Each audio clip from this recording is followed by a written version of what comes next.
Bạn em là gì em rồi.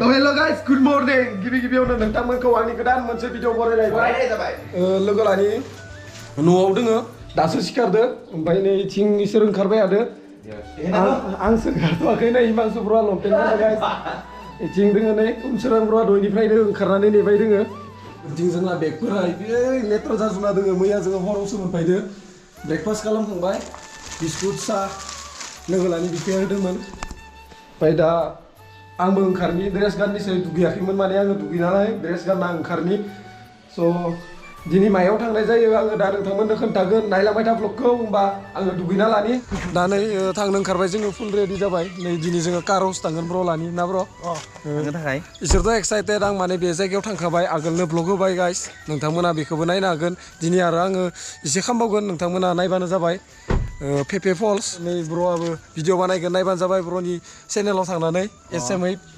Blogs जोङो माने नेपा होननाय जायगायाव दंमोन ना मैया ओमफ्राय ससे फैबाय जोङो ससे फैना दा नै जवाइनि लामाखौ लादो इथिं सिद्दा थांबाय आबा जवाइ दाउखिबो सहैगोन इथिं जुदि थाङोबाथाय एसे गोजान जायो आरोना दाउखिया ओमफ्राय जोङो इथिं फ्लाइअभारखौ गारबोबाय बरापानिनि डाइरेक्ट जों सिदा फैदों आरोना नोंथांमोनाबो जुदि फैयोबाथाय बे लामाथिं फैनो हागोन जवाइ थांनो हागोन आरो टाउनथिंबो थांनो हायो शिलं टाउननिफ्राय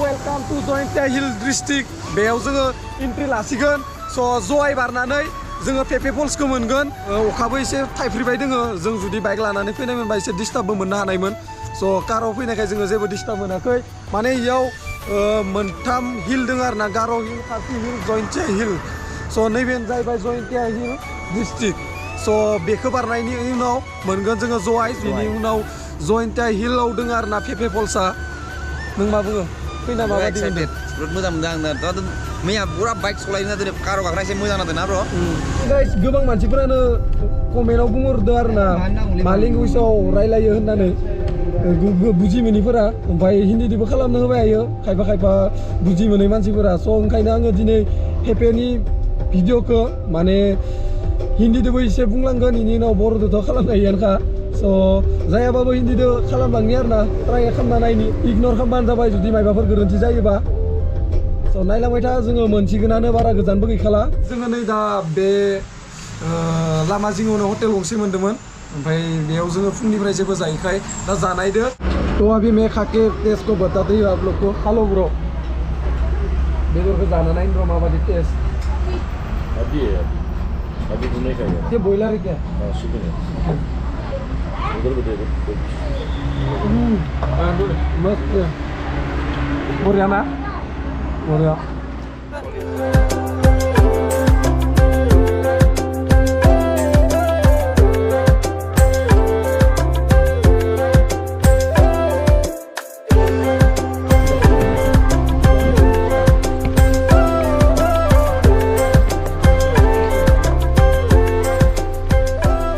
नै गाइस बेथिं बारनांगौ जों दाना पेपेआव लागै गारिखौ लांजायो बेथिं लामा बानायदों माने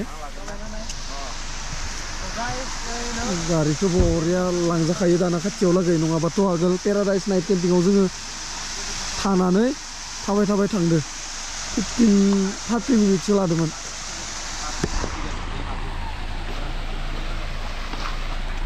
थौ सिबाय अखा हाबाय दोङो नै बाय जय विश्वकर्मा की जय हो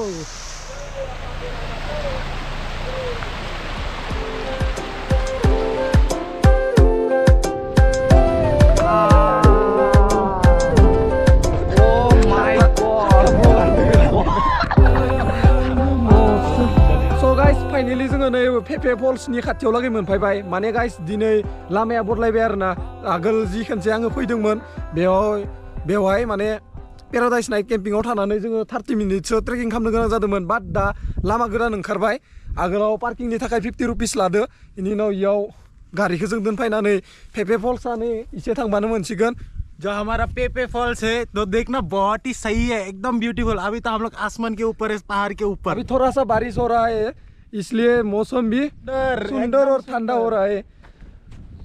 अभी तो मेघालय में ज्यादा भी गर्मी भी नहीं है, गर्मी है ही नहीं, पूरा ही ठंडा है। जब हम लोग असम से आया है ना, तब तो असम में बहुत गर्मी था, बहुत ज्यादा। क्या बोलूं यार, इतना गर्मी ना सच में।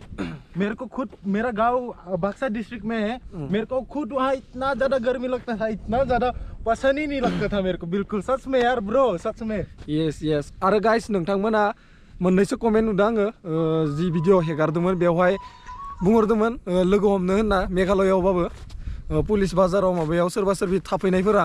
स' जोङो माने टाइमखौ जोङो मेनटेन खालामनो थाखाय इथिं खदाय जेराव मेराव थानाय जादों, ओंखायनो जोङो लोगो हमनो हाथ'नाय नङा। राइड खालामनायावनो जोङो मबा मबि लेट जाबोयो। स' बोथोरा नै खाथिनिखौनो नुवा जादों मानसिफोरखौ। जियानमुखौथ' नुलानो, इसोर आगोलाव थांबायमोन। अभी तो बहुत ब्यूटीफुल है प्लेस, आप लोग देख सकते हैं ना। उधर जो फेफे का फॉल्स हम लोग जा रहे हैं, अभी मिलने वाला है, अभी डाउन पे जाना पड़ेगा हम लोग को। तो गाइस नै जोङो बाख्लायनांगोन दे एसे, दा नै एसे गोजौ दङ ना फल्सआ, माने एसे गाहायाव नै नुहुरलानो। नङाबाथ' आगोल जि खेबसे फैदोंमोन इयाव नुहुरजोबोमोन। बोथोरा दसेनो सोलायना होदो।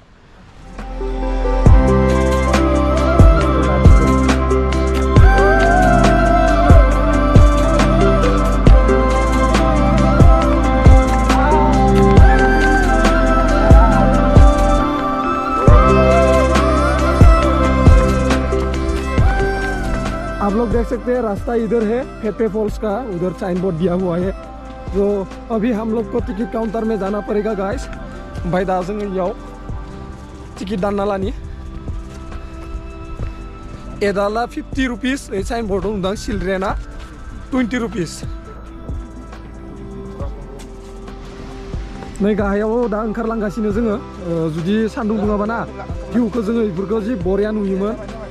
आं खोमसे फैनायाव इफोरबादि टिकेट दाननाय काउन्टारबो गैयामोन दे, दासो इफोरबादि आपग्रेड जाबाय जायगायानो, इफोर सिरियाबो मोजां जाबाय।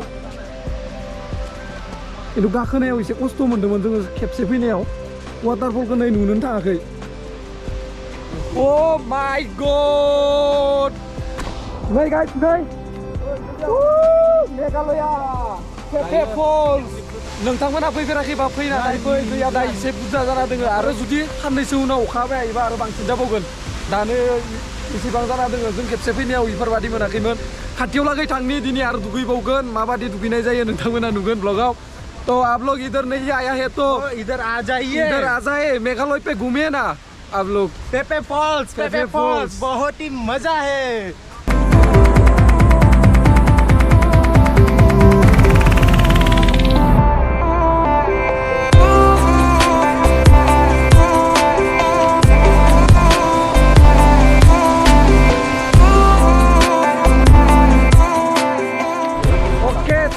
जोङो फाइनाली नै वाटारफलनि खाथियाव मोनफैबाय।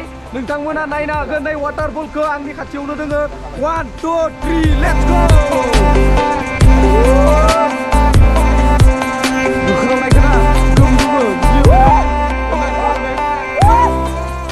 वाटरफॉल की पास में ही पहुंच गया गाइस। अभी तुम लोग देख सकते हैं ना ये वाटरफॉल। उसे देखो तो बहुत छोटा लगता है, लेकिन सामने आके देखता है तो इतना सा बड़ा है। वाह, बहुत ऊंचा से गिरा है पानी। नोंथांमोना जुदि नायोना खाथियाव फैनानै ओरैबादि मोजां नुगोन। दा नै नोंथांमोना ग'प्र'आव फिसाथार नुदोंबो जानो हानाय, मार गोजौनिफ्राय गोलैदो दैया मार बुरजानो। ओमफ्राय नै दैया अक्ट'बर मान्थआव जेब्ला आं फैदोंमोन ना, अब्ला दैया एसे हेल'मोन, याव ब्लुमोन। ओमफ्राय दुगै जायोमोन, दा गुसुथार दैयाबो। थ' दुगैनो हानाय नंला बादि मोनदो। फ्रि दै फैनायानो गुसु मोनजोबदो। अखाबो हाबाय दोङो फ्रिनो। ओ माय गड,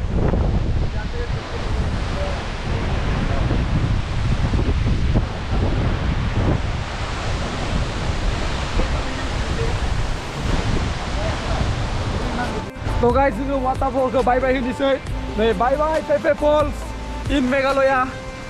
थ' दुगैनो सानदोंमोन, दुगैनाया फेलियर जालांबाय जोंना, मानो होनबा गोजांनायबो मोनदों, अखा सिजादों जों एसे। ओमफ्राय दैयाबो एसे गोबां अखा हाबाय हानायनि थाखाय। थ' थांलायनोसै दा। दिनैनो मोनसे बेलेग जायगा नायबावगोन जोङो। स' बेखौ आङो नेक्स्ट ब्लगाव होगोन। तो अभी हम लोग निकलते हैं इस वाटरफॉल से। अभी हम लोग दूसरे लोकेशन पे जाने वाला है गाइस। तो बने रहिए, नेक्स्ट ब्लॉग में मिलते हो आप लोग से। तो दिनैनि ब्लॉगखौ आङो बेखिनियावनो फोजोबनोसै गाइस। गाखोनानै मेंसोदो, नै गोजौ गोजौ गाखोलांबाय आरो जोङो। तो नेक्स्ट ब्लॉगआव लोगो मोनलायगोन। भिडिअखौ मोजां मोनदोंबा लाइक आरो शेयार आरो कमेन्ट आरो चेनेलाव गोदानबा साबस्क्राइब खालाम। थेंक इउ स' माच गासैनिसिमबो आंनि भिडिअखौ जोबजासिम नायनायनि थाखाय। तो नै नायबाव लास्ट टाइम खेबसे वाटारफलखौ। तो बाय बाय, नेक्स्ट ब्लॉगआव लोगो मोनलायगोन होमबा। बाय बाय।